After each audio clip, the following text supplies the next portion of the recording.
大家好，欢迎收看爱上电子。这是一个工业用的大功率可控硅驱动电路。这个驱动电路呢，可以通过这个电位器接在我们这儿1、2、3个点上，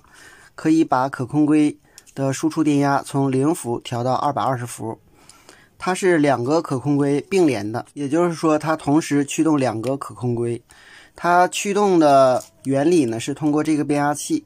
这个变压器产生的脉冲，然后呢通过二极管整流电容滤波以后得到的直流电压来驱动可控硅。我们知道这个双向可控硅在没有触发信号的情况下，过零的时候它就会截止，所以呢它是通过触发信号来控制它的。而这个触发信号呢，是通过这个推动管，这个推动管的导通与截止在变压器的初级产生交变的电流，从而产生交变的磁场感应给铁芯，再在次级输出交变的电压，经二极管整流电容滤波以后来触发可控硅。而控制这个三极管导通与截止的信号是来自于哪儿呢？它就是来自于我们这个 LM324。LM324 呢，一共是4个单元，在这里呢，这4个单元都有各自的作用。首先8、9、10单元是震荡单元，它通过这个电容以及外部的电阻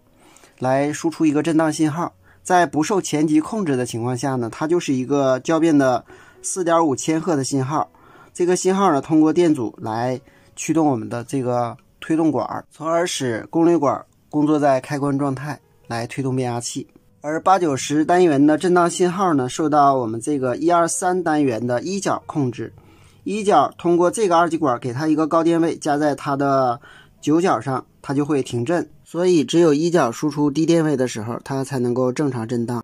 而一角输出的高低电平占控比受12、13、14这个单元控制，也就是受14角控制。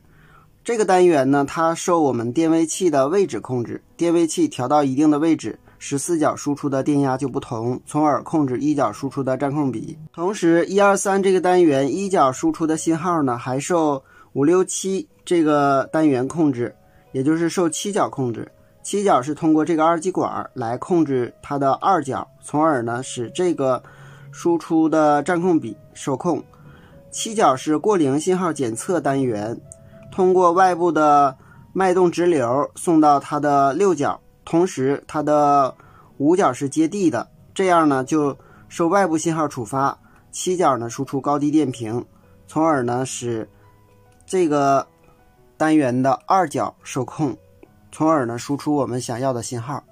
这就是它的电路图了。首先呢，这端是一个21伏的电压，通过这个限流电阻送到我们推动变压器的初级。这个推动管呢工作在开关状态，它主要是受控于我们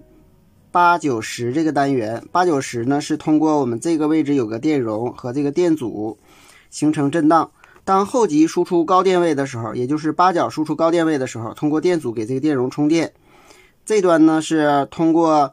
12伏和 D 之间呢得到一个基准电压。8角输出高电位时，通过电阻给电容充电。9角电压高于10角电压时，后级输出低电位。当这端为低电位的时候，那么电容通过电阻开始放电。当9角电压低于这端的时候，那么后边呢又输出高电位，如此往复循环呢，就在后边形成了震荡。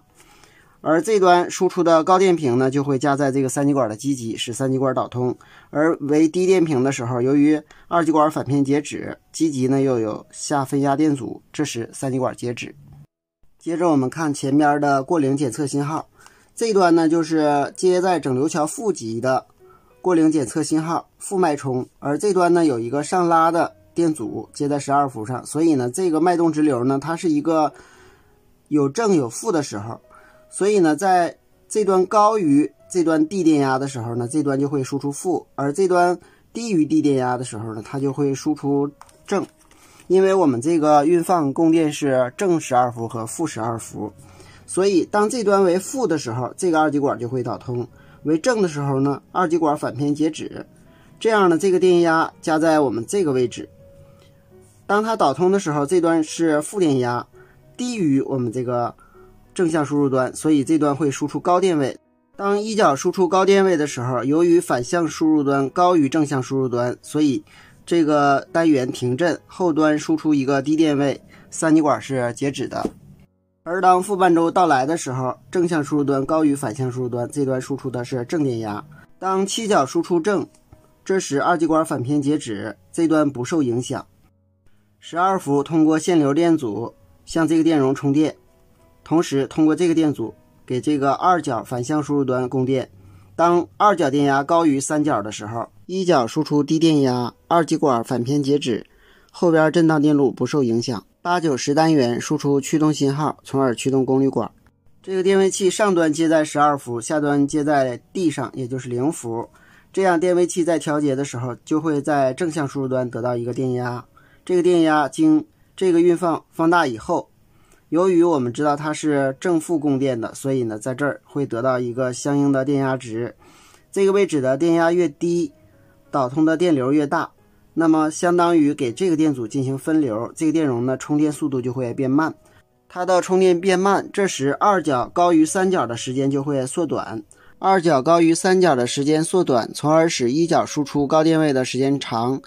9角高于10角的时间长，所以我们这个单元震荡的时间就会短，而截止的时间就会长，从而使后边的触发信号变窄，使可控硅导通量减小。反之呢，就会使可控硅导通量增大，这样就实现了调压。好，今天咱们就到这里，谢谢大家，再见。